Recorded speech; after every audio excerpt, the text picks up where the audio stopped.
Hello friends, welcome to lucky Reddy stories. Please story విన్న తర్వాత like, comment, share and subscribe చేసుకోవటం మాత్రం మర్చిపోవద్దు. రుద్రనేత్రుడు స్టోరీ మొదటి భాగం నుండి వినాలి అనుకుంటున్నారా? అయితే నా ప్రొఫైల్లో ప్లేలిస్ట్లో ఉంటుంది, వినండి. మీ అందరికీ నచ్చిన స్టోరీ. ఇక స్టోరీలోనికి వెళ్ళిపోదాం. రేవతికి తన ఇంటి ముందు బైక్ సౌండ్ ఆగినట్లుగా రావటంతో తన కూతురు అల్లుడు వచ్చే ఉంటారు అనుకొని ఇంటి లోపల నుంచి బయటకు వస్తుంది. కరెక్ట్గా అప్పుడే రుద్ర వాళ్ళ వైపు కోపంగా చూస్తూ యష్మిని దగ్గరకు తీసుకొని ఆమె పెదవులు అందుకుంటాడు. అక్కడ ఉన్న వాళ్ళందరూ కూడా ఒక్కసారిగా నోర్లు నొక్కుంటారు రుద్ర చేస్తున్న పనికి. దాక్షాయిని పెదవులు అందంగా విచ్చుకుంటాయి. రేవతి అయితే నోరు తెరుచుకొని వాళ్ళ వైపు అలా చూస్తూ ఉండిపోయింది, ఒక రకమైన ఫీలింగ్తో. సడన్గా అలా జరగటంతో యష్మి కూడా దానికి రియాక్ట్ కాలేక రుద్రని దూరం పెట్టాలి అని చూస్తుంది. కానీ రుద్ర ఆమెను ఏమాత్రం ఆపకుండా, వదిలిపెట్టకుండా తన ముద్దులోని గాఢతను ఇంకా పెంచుతూ ఆమెను ఇంచు కూడా గ్యాప్ లేకుండా దగ్గరకు లాక్కుంటాడు. అది చూడటానికి అందరికీ కష్టంగా ఉంటుంది. దాక్షాయిని మనసులో, ఇక నుంచి నీ బాధలు తీరిపోతాయి యష్మి. ఇన్ని రోజులు నువ్వు ఏది తలుచుకొని బాధపడుతూ ఉన్నావో వాటిని నీకు దూరం పెట్టేస్తాడు నా కొడుకు. ఇక తప్పదు, నువ్వు ఆ ఇంటికి కోడలుగా వెళ్లాల్సిందే. మీ దాగుడు మూతలు ఈ రోజుతో ఆగిపోయాయి అని నవ్వుకుంటూ ఉంటుంది. తన కొడుకు కోడలు ఇద్దరు సంతోషంగా కలిసి ఉంటారు. ఇలా దొంగచాటుగా కలుసుకోవలసిన అవసరం ఇకపైన వాళ్లకు ఉండదు. రుద్ర ఇటువంటి నిర్ణయం తీసుకున్నాడు. ఆమెకు అర్థమై, ఎంతైనా కొడుకు కదా, అతని మనసులో ఉన్నది ఆమె ఇట్టే తెలుసుకోగలుగుతుంది దాక్షాయిని. రేవతికి అలా వాళ్ళిద్దరూ నడి రోడ్డు మీద ముద్దు పెట్టుకోవటం చాలా కష్టంగా, ఇబ్బందిగా, ఎబ్బెట్టుగా అనిపిస్తూ ఉంటుంది. అందరూ చూస్తుండగా మరీ నడి రోడ్డు మీద ముద్దు పెట్టుకుంటున్నాడేంటి, అది కూడా పెదవుల మీద. యష్మి ఏమీ ఎదురు చెప్పకుండా ముద్దుకు సహకరిస్తుంది. ఏంటో వీళ్ళంతా పేరుకే పెద్ద డాక్టర్ కూతురు, కానీ ఎక్కడ ఎలా బిహేవ్ చేయాలో కూడా తెలియదు, ఆ డాక్టర్కి కూతుర్ని ఎలా పెంచాలో కూడా తెలియలేదు అని రకరకాలుగా మాట్లాడుతూ ఉంటారు. ఆ మాటలన్నీ కూడా రేవతి చెవికి చేరుతాయి. ఆ మాటలు వినడం ఆమెకు చాలా కష్టంగా ఉంటుంది. ఆమెకు వినటానికి ఒక్కసారిగా రుద్ర దగ్గరకు వచ్చి యష్మి అంటూ ఆమెను అతని నుండి దూరంగా లాగుతుంది. అలాగే ప్రాసెస్లో ఆమె పెదవులు అతని పంటి కింద ఉండటంతో ఘాటుగా పడతాయి. అలా పెదవుల మీద రక్తం కారుతుంది.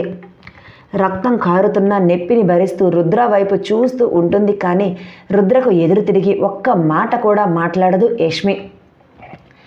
యష్మికి అంత ఘాటు ముద్దు తట్టుకోలేక కళ్ళ వెంట నీరు కారుతూ ఉంటాయి. సడన్గా రుద్ర ఎందుకు అలా రియాక్ట్ అయ్యాడో ఆమెకు తెలుసు. అందుకే ఏమీ మాట్లాడకుండా మౌనంగా ఉంది. ఏంటి నడి రోడ్డు మీద ఈ పనులు అంటూ రేవతి యష్మిని కొట్టడానికి తల ఎత్తితే, అత అంటూ రేవతి చేతిని పట్టుకుని వెనక్కి విసిరేస్తాడు రుద్ర. ఆమె 2 అడుగులు వెనక్కి వేసి కింద పడబోతూ కూడా అతి కష్టం మీద నిలదొక్కుంటుంది. ఇంకొకసారి నా పెళ్ళాం మీద చేతిని ఎత్తితే ఆ చేతిని విరిచేస్తాను, అర్థమైందా అని గట్టిగా అరుస్తాడు. అది అరుపు కంటే కూడా సింహ గర్జన లా ఆమె మీదకు దూకినట్లుగా అనిపిస్తుంది. రేవతికి ఒక్క క్షణం రుద్రని చూస్తూ ఉంటే సింహమే జూలు విదిలిస్తూ తన మీదకు దూకుతుందా అన్నంత భయం వేస్తుంది. రుద్రకి 2 అడుగుల దూరంలో ఉన్న యష్మి చేతిని పట్టుకొని దగ్గరకు లాక్కొని ఆమె నడుం మీద చేతులు వేసి, ఏంటి ఏం మాట్లాడుతున్నారు, నేను దీనిని ఉంచుకున్నానా, అంత అవసరం నాకేంటి, దానికి ఏంటి, మేమిద్దరం మొగుడు పెళ్ళాలం, మా ఇద్దరికి పెళ్ళి జరిగింది అంటూ యష్మి మెడలో ఉన్న తాళిని బయటకు తీసి చూపిస్తూ, అందుకే నేను దీని దగ్గరకు వస్తున్నాను, దీని మెడలో నేను తాళి కట్టాను కాబట్టే. ఒక అబ్బాయి ఒక అమ్మాయి ఇంటికి వస్తుంటే వేరే ఏదైనా కారణాలు అనుకోవచ్చు కదా, అది నేను దొంగచాటుగా రావటం లేదు, నా అత్తామామ ఇంటిలో ఉన్నప్పుడు మాత్రమే వస్తున్నాను. ఇంకా ఏంటి కూస్తున్నారు, నేను ముద్దు పెట్టుకుంటే నా పెళ్ళం నా నుంచి దూరంగా జరిగి వెళ్ళిపోవాలా, ఎందుకు వెళ్తుంది, అసలు ఎందుకు వెళ్ళాలి, దాని మొగుడు దాని దగ్గరకు వచ్చి ఇష్టంగా ముద్దు పెడుతుంటే ఎందుకు వెళుతుంది, ఏ మీ మొగుళ్ళు మీ ఇంటిలో మీకు ముద్దు పెట్టడం లేదా అంటూ అక్కడ ఉన్న ఆడవాళ్ళ అందరి మీద విరుచుకు పడుతుంటాడు రుద్ర. అప్పుడే ఇంటికి చేరుకున్న రేవంత్ అక్కడ జరిగేది చూసి ఇంతకుముందు ఏమి జరిగి ఉంటుందో ఊహించుకుంటూ, అలానే రుద్ర యష్మి ఇద్దరు కూడా భార్యాభర్తలు అని రుద్ర అందరికీ చెప్పటంతో అతని మనసులో ఉన్న కొంత భారం దిగిపోతుంది. ఇన్ని రోజులు అందరూ మాటలు అంటూ ఉంటే యష్మి ఏమీ మాట్లాడకపోవటంతో వాళ్ళు కూడా ఏమీ చెప్పలేక సతమతమవుతూ ఉంటారు.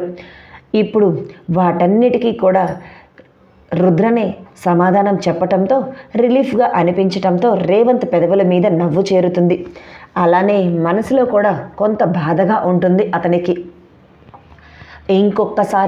ఇంకొక్కసారి నా పెళ్ళాన్ని ఏదైనా మాట అన్నారు అని తెలిసిందో మిమ్మల్ని అందరినీ ఏ కీలుకా కీలు విరిచేసి కాకులకి గద్దలకి వేస్తాను. అయినా ఏంటి ఇంకా ఇక్కడే నిలబడి చోద్యం చూస్తున్నారా? వెళ్ళండి, మీకు కావలసిన సమాధానం దొరికింది కదా, ఇక వెళ్ళి మీకు ఇష్టం వచ్చింది చేసుకోండి అని రుద్ర సీరియస్గా అనటంతో అతని అరుపుకి భయపడి అతను చూసే చూపు ఉగ్ర నరసింహ రూపంలా కనిపిస్తూ ఉండటంతో అక్కడి నుంచి వెళ్ళిపోతారు. అప్పటి వరకు మాట్లాడిన వాళ్ళందరూ కూడా నోరు మూసుకొని ఏమీ చెయ్యలేక రుద్రకు ఎదురు తిరిగి మాట్లాడలేక వెనుక ఉన్న రేవతి రుద్ర రియాక్షన్కి ఎలా రియాక్ట్ అవ్వాలో కూడా అర్థం కాక షాక్లో ఉన్నట్లుగా బిగుసుకుపోయి ఉండిపోతుంది. అందరూ వెళ్ళిపోవటంతో రేవంత్ నవ్వుతూ, పదబాబు మనం లోపలికి వెళ్దాం అని రుద్ర చేతులు పట్టుకుంటే, నాకు ఇప్పుడు లోపలికి వచ్చే మూడ్ లేదు మామ, నేను బయటకు వెళ్తున్నాను అని అప్పటి వరకు పట్టుకున్న యష్మి చేతిని వదిలిపెట్టి కోపంగా ఆమె వైపు చూస్తూనే అక్కడి నుంచి వెళ్ళిపోతాడు. అమ్మో, నా మొగుళ్ళో ఉన్న ఉగ్ర నరసింహుడే నిద్రలేచాడు. ఖచ్చితంగా ఇప్పుడు 2 రోజులు మరలా నాకు ఫోన్ చేయడు, మాట్లాడు, ఎలానో ఏంటో అని ఒక నిట్టూర్పు విడిచి వెళుతున్న రుద్ర వైపే చూస్తూ బాధగా ఇంటి లోపలికి వెళుతుంది. అక్కడ ఉన్న రేవతిని కూడా ఆమె పట్టించుకునే పరిస్థితుల్లో ఉండదు. రేవతిని కదిలించటంతో అప్పుడు ఉలిక్కి పడినట్లుగా కదిలి, ఏంటండి మరీ ఆ అబ్బాయి అలా ఉన్నాడు అని అంటే, అలానే ఉండాలి. ఇలాంటి వాళ్ళకి పడేవాళ్ళు ఉంటే వాళ్ళు ఎన్ని మాటలైనా అంటారు. నేను వినకపోయినా కూడా ఇక్కడ జరిగింది ఏంటో ఊహించగలను. మనం ఎలాగో రియాక్ట్ కావటం లేదు, మన కూతురు నోరు విప్పి చెప్పటం లేదు, సైలెంట్గా ఉంటుంది. కనీసం అతను అయినా రియాక్ట్ అయ్యాడు, సంతోషించు, పద లోపలికి వెళ్దాం అంటూ ఆమెను లోపలికి తీసుకుని వెళ్ళిపోతాడు రేవంత్. దాక్షాయిని వెళుతున్న రుద్ర వైపు అంతే చూస్తూ, ఒక్క ప్రాబ్లం క్లియర్ అయిపోయింది, ఇక్కడ మరో ప్రాబ్లం నీకోసం అక్కడ ఎదురు చూస్తూ ఉంటుంది రుద్ర. మరి అక్కడ ఎలా ఆన్సర్ చెప్తావో, ఇక్కడ చెప్పినట్లు అక్కడ గర్జిస్తావా, లేదంటే స్మూత్గా హ్యాండిల్ చేస్తావా అని నవ్వుకుంటూ ఆమె ఇంటిలోనికి వెళ్ళిపోతుంది. రుద్ర చెప్పే మాటలు, చేసే పనులు అన్నీ కూడా అక్కడ ఉన్న ఒకరిద్దరు వీడియో తీసి సోషల్ మీడియాలో అప్లోడ్ చేస్తారు. అది అక్కడ ఇక్కడ అని అంతా చేరిపోవటంతో సీఎం కొడుకు పెళ్లి చేసుకున్నాడు ఎవరికీ తెలియలేదా? ఎవరికీ తెలియకుండా పెళ్లి చేసుకోవాల్సిన అవసరం సీఎం కొడుకు ఏంటి? అసలు ఆ అమ్మాయి ఎవరు, ఎందుకు పెళ్లి చేసుకున్నాడు అనే వార్తలు నిమిషాల్లోనే రాష్ట్రమంతా కూడా నిప్పుల్లా చెలరేగిపోతాయి. ఆ వార్త రాజేంద్రకి కూడా చేరుతుంది. ఏంటి, నా కొడుకు పెళ్లి చేసుకున్నాడా అనే ఒక రకమైన షాకింగ్ రియాక్షన్ ఇస్తాడు తన కొడుకు పెళ్లి చేసుకున్నాడు అనే తెలియని రాజేంద్ర. చెప్పింది తను నమ్మిన బంటు అయిన సెక్రటరీ. అలానే ఫోన్లో రుద్ర చేసిన పనిని కూడా పదే పదే చూపిస్తూ ఉండటం, యష్మిని ముద్దు పెట్టుకోవటం చూయించటం, తను నా భార్య, మేము మొగుడు పెళ్ళాల్లో ముద్దు పెట్టుకోకూడదా, మాట్లాడిన మాటలు అన్నీ కూడా పదే పదే రిపీట్లో వినిపిస్తూ ఉంటుంది. వేసి రికార్డు అరిగిపోయే విధంగా టీవీలో చూపిస్తూ ఉండటంతో సీఎం కోపంతో న్యూస్ ఛానల్స్ అన్నిటి మీద సీరియస్ అవుతాడు. దెబ్బతో ఆ న్యూస్ అంతా కూడా అక్కడితో ఆగిపోతుంది. ఇదేమీ తెలియని రుద్ర మాత్రం తన మైండ్ అంతా డిస్టర్బ్గా ఉండటంతో బార్కెళ్ళి మందు కొడతాడు. ఆ తర్వాత తన ఇంటికి వెళ్లకుండా డైరెక్ట్గా యష్మి దగ్గరకు వస్తాడు. అప్పటి వరకు న్యూస్ ఛానల్లో మోగుతూ ఉన్నది చూస్తూ ఉన్న వాళ్ళు రుద్ర రావటంతో టీవీని ఆఫ్ చేసేస్తారు రేవంత్. రుద్ర కోపంగా ఇంట్లో ఉన్న ముగ్గురి వైపు చూస్తూ యష్మి రూమ్లోనికి వెళ్ళి సోఫాలో కూర్చుంటాడు, ఎవరితో ఏమీ మాట్లాడకుండా. ఇదేంటి, నా మొగుడు ఖచ్చితంగా 2 రోజుల వరకు నా దగ్గరకు రాడు, నా మీద అంత కోపం ఉంటుంది అని నేను అనుకుంటే మరొక గంటలోనే తిరిగి నా దగ్గరకు వచ్చాడే, అసలు ఏం జరుగుతుందబ్బా అని అతని పరిస్థితి ఎలా ఉందో గమనించిన యష్మి అతని వెనకే రూమ్లోనికి వస్తుంది. అతను సోఫాలో కళ్ళు మూసుకొని కూర్చొని ఉండటంతో అతని పక్కనే కూర్చుంటూ అతని తలని తన ఒడిలోనికి చేర్చుకుంటుంది. అతను ఆమె పొట్ట చుట్టూ 2 చేతులు వేసి పొట్టలోనే తన తల దాచుకుంటూ ఉండిపోతాడు, ఏమీ మాట్లాడకుండా, ఎటువంటి రియాక్షన్ అనేది కూడా ఇవ్వకుండా, మౌనంగా, సైలెంట్గా. అతని మనసులో ఉన్నది ఏంటో అర్థం చేసుకున్న యష్మి అతని తల మీద చేతులు వేసి నిమురుతూ, బాధపడుతున్నావా అని చాలా నిదానంగా అడుగుతుంది. అతను ఏమీ మాట్లాడడు. అతని బాధ ఏంటి అనేది ఆమె మనసుకు అర్థమైందా, అర్థమైందో ఏంటో ఆమె అతనిని కదిలించకుండా సైలెంట్గా ఉండిపోతుంది. అతను ఆమెను 2 చేతులతో ఎత్తుకొని బెడ్ మీద పడుకోబెట్టి ఆమె ఎదను పిల్లోగా మార్చుకొని పడుకుంటాడు. ఆమె కూడా అతనికి ఎదురు చెప్పకుండా ఒక చేతితో తలని నిమురుతూ మరో చేతితో జోకొడుతూ అతనిని ప్రశాంతంగా నిద్రపుచ్చుతుంది. ఎందుకు ఇలా రియాక్ట్ అవుతున్నావు అని కూడా మాట్లాడదు. ఆమె గొడవ చేయకుండా సైలెంట్గా అలా ఉండటంతో తన మనసులో ఉన్న బాధ, ప్రేమ ఆమెకు అర్థమయ్యాయి అని తెలుసుకున్న రుద్ర కూడా మనసులో ఒక చిన్న ఆనందం పొంగుతుంటే ఆ ఆనందంతోనే ఆమె చుట్టూ 2 చేతులు మరింత బిగుతుగా చేస్తాడు. ఆమెకు అతను చేతులు అలా పట్టుకోవటంతో ఊపిరాడనట్లు ఉన్నా కూడా అది ఇష్టంగా స్వాగతిస్తూ నవ్వుతూ అతనికి జోకొడుతూ ఉంటుంది. అతని చుట్టూ ఒక చేతిని వేసి మరో చేతితో జోకొడుతుంది. అలా అతను కొంత సమయానికి ప్రశాంతంగా నిద్రలోనికి జారుకుంటారు. ఏం జరిగిందో ఏంటో అని కంగారుగా వాళ్ళ రూమ్ దగ్గరకు వచ్చిన రేవంత్, రేవతి ఇద్దరు వాళ్ళిద్దరినీ అలా చూసి తలుపు దగ్గరకు వేసి నవ్వుకుంటూ బయటకు వెళ్ళిపోతారు. రేవతికి మాత్రం గుండె దడ ఇంకా తగ్గలేదు. ఆమెకు ఏమీ అర్థం కాని అయోమయ పరిస్థితుల్లో ఉండి తన భర్త వైపు చూస్తుంది. అతని నవ్వు ఇంకా ఆమెకు అర్థం కాక అయోమయ పరిస్థితుల్లోనికి నెట్టేస్తున్నట్లుగా అనిపిస్తుంది.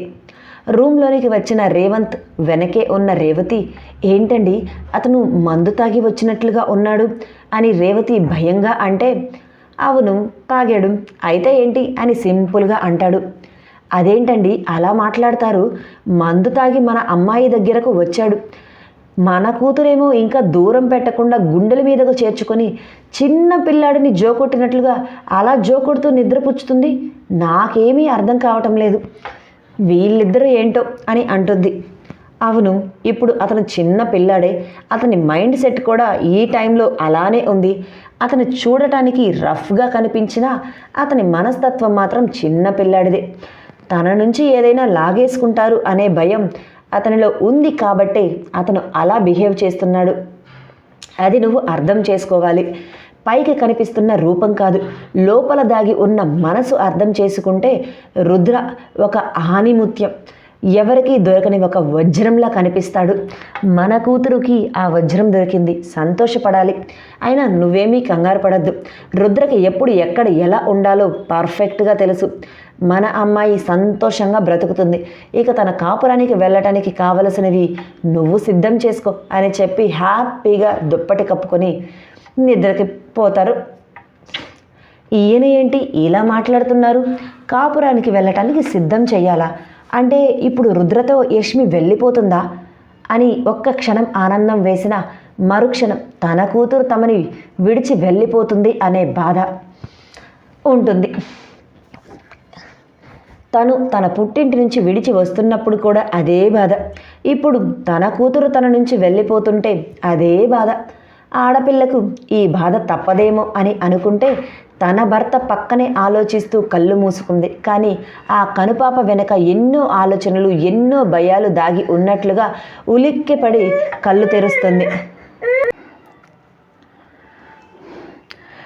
రుద్ర గురించి వీళ్ళందరూ ఇంత గొప్పగా నమ్మకంగా చెబుతున్నారు.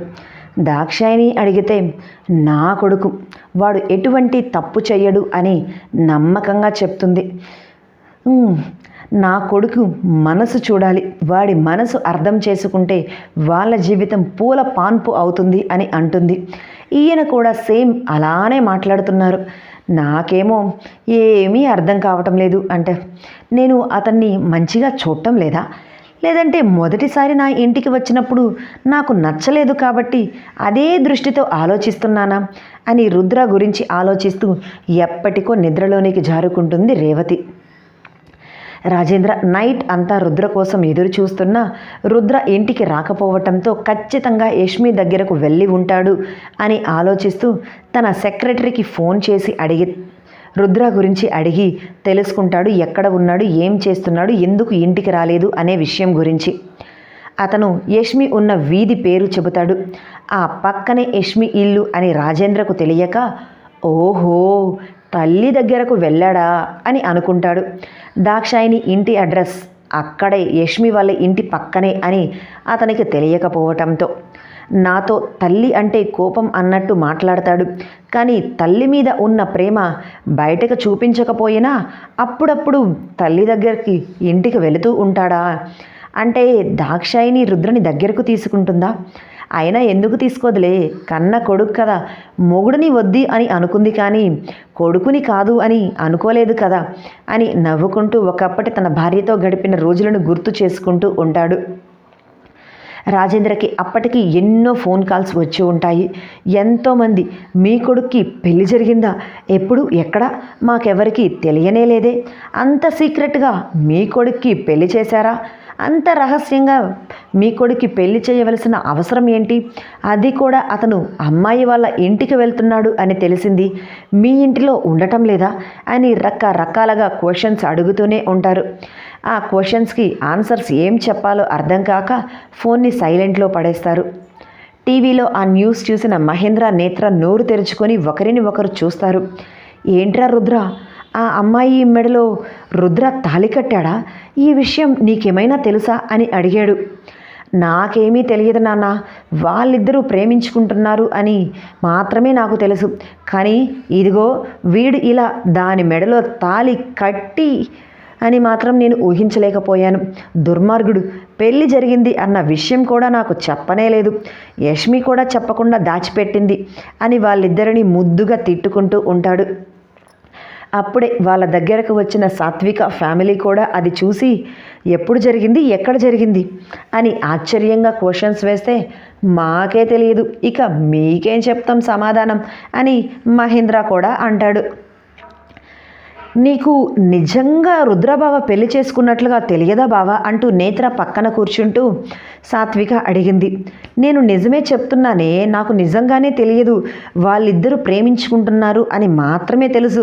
కానీ మరీ మొగుడు పెళ్ళాలైపోయి ప్రేమించుకుంటున్నారు అని మాత్రం నా ఊహకి అందలేదు, నేను అంతగా ఆలోచించను లేకపోయాను. టీవీలో న్యూస్ చూసిన తర్వాత సరస్ సంధ్య ఇద్దరూ కూడా ఒకరి ముఖాలు ఒకరు చూసుకొని పెళ్ళి జరిగిందా, ఎప్పుడు, ఎక్కడ, ఎలా అని నోరు తెరుచుకుంటారు. నిజంగా నీకు తెలియదా మీ అన్నయ్య పెళ్లి జరిగినట్లుగా అని సరస్ అడిగితే, మా అన్నయ్య అయితే నాకు అన్నీ చెప్తున్నాడా ఏంటి, అయినా యష్మి కూడా తెలియనివ్వకుండా ఎంత సీక్రెట్గా ఉంచింది, ఎన్ని రోజులు ఎవరికీ తెలియకుండా ఎందుకు దాచారు అని ఆలోచిస్తూ ఉంటారు. ఉదయం మగతగా నిద్రలేచేసరికి రుద్ర యష్మి గుండెల మీద ఉంటాడు. రాత్రి ఎలా అయితే ఆమె ఎదను పిల్లోగా మార్చుకొని పడుకున్నాడో ఇప్పటికీ కూడా అతని బరువంతా ఆమె గుండెల మీద అలానే ఉండడం గమనించి ఒక్కసారిగా పైకి లేస్తాడు. తన మీద ఉన్న బరువు ఒక్కసారిగా తేలికైనట్లుగా అనిపించడంతో చిన్నగా కనులు తెరుస్తుంది యష్మి.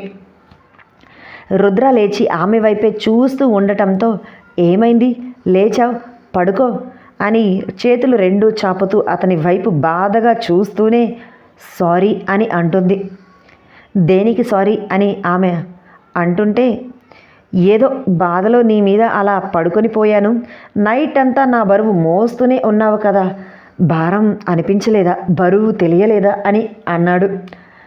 భారం, మనకు ఇష్టమైన వ్యక్తి మన ఎద మీద ఉంటే అది భారం కాదు, ఇంకా ప్రియం. అంతటి అదృష్టాన్ని నువ్వు నాకు రోజు ఇస్తాను అన్నా నేను కాదు అంటానా అని ఆమె నవ్వితే ఇక క్షణం కూడా ఆమెను వదిలిపెట్టి ఉండక గట్టిగా ఆమెను హగ్ చేసుకుంటాడు. ఆమె మాటలకు ఐ లవ్ యూ రా, I love you so much అంటూ ఆమె ఫేస్ అంతా కూడా ముద్దులు పెడుతుంటాడు. ఆమె పెదవుల మీద చిరునవ్వు చెరగకుండా నిలుస్తుంది. అతను దూరం జరిగిన తర్వాత అతని బుగ్గ మీద తడుతూ, ఎందుకు రాత్రి అలా స్ట్రెస్కు గురయ్యావు అని ఆమె మాట్లాడుతూ ఉన్నప్పుడే రుద్ర చేసిన పంటిఘాటులకి నొప్పిగా అనిపిస్తాయి. కానీ ఆ నొప్పిని బయటకు తెలియనివ్వకుండానే మాట్లాడుతుంది యష్మి. దొండ పండులా ఉండే ఆమె పెదవుల మీద పంటిఘాటు క్లియర్గా తెలుస్తూ ఉండటంతో, నొప్పిగా ఉందా అంటూ ఆమె పెదవుల మీద సుకుమారంగా రాస్తూ అడుగుతాడు రుద్ర. నొప్పి పెద్దగా ఏమీ లేదులే, నా మొగుడు పెట్టిన తీయని ఘాటు కదా, బాగుంది అంటూ అతని పెదవుల మీద చిన్న ముద్దు పెట్టి వదిలిపెట్టి నవ్వుతుంది. నిజంగా నువ్వు దొరకటం నా అదృష్టమే అంటూ ఆమెను తన బాహువుల్లో గట్టిగా బంధించేస్తాడు రుద్ర. ఆమె తన గుండెల్లో ఒదిగిపోతూ అతని చుట్టూ 2 చేతులు వేసి రుద్ర అని ప్రేమగా పిలుస్తుంది.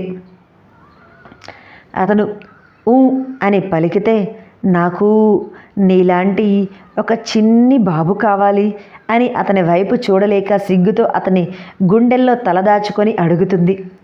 ఆమె ఏం మాట్లాడిందో ఫస్ట్ అర్థం కాక 1 నిమిషం తర్వాత అర్థమయ్యి ఆమెను దూరం జరిపి ఆమె కళ్ళల్లోనికి చూస్తుంటే ఆమె మాత్రం అతని కళ్ళల్లోనికి సూటిగా చూడలేక రెప్పలు వాలిపోతుంటే బుగ్గల్లో సిగ్గు ఎక్కువై ఎర్ర మందారాన్ని తలపిస్తూ ఉంటాయి. అతని వైపు కళ్ళల్లోనికి చూడలేకపోతుంది.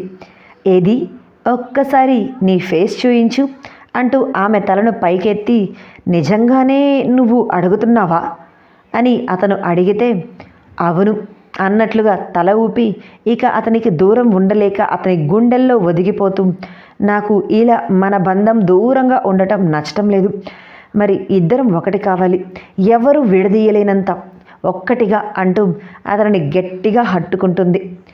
ఇద్దరి మధ్య గాలి కూడా చొరబడనంత. సరే అలాగే ప్లాన్ చేద్దాం అంటూ ఆమె నుదుటి మీద ముద్దు పెట్టి కొన్ని క్షణాలు అలా ఉండిపోతాడు. మందు తాగి ఆమె దగ్గరకు వచ్చినప్పుడు అతని మైండ్లో ఎన్నో ఆలోచనలు. తను ఇలా ప్రవర్తించినందుకు యష్మి కోప్పడుతుంది అని అనుకున్న అతనికి ఆమె ఇంకా అతని ఆలోచనలకు విరుద్ధంగా ప్రేమగా దగ్గరకు తీసుకొని లాలిస్తూ మరో అమ్మగా మారటం అతనిలో ఆమె మీద ఉన్న ప్రేమను రెట్టింపు చేస్తాయి. ఆ ఆనందంలో అతను ఉక్కిరి బిక్కిరి అవుతున్న టైంలోనే ఆమె అలా మాట్లాడటంతో అతని ఆనందం ఇక చెప్పలేని విధంగా ఉంటుంది. వర్ణించలేని విధంగా ఫీల్ అవుతుంటాడు. ఆ ఆనందాన్ని కూడా మౌనంగానే ఆస్వాదిస్తూ ఉంటాడు, బయటకు ఎక్స్ప్రెస్ చేయడు. అలా ఇద్దరు ఒకరి సాంగత్యంలో ఒకరిని విడిచి ఒకరు ఉండలేనంత దగ్గరగా ఉండటంతో చుట్టూ ఏం జరుగుతుందో కూడా గమనించుకోవటం లేదు. అప్పుడే రుద్ర అంటూ ఒక వాయిస్ వాళ్ళ చెవికి చేరుతుంది. అప్పటి వరకు ఆనందంలో తేలిన రుద్ర ఆ వాయిస్ విని యష్మికి దూరం జరిగి చూస్తాడు.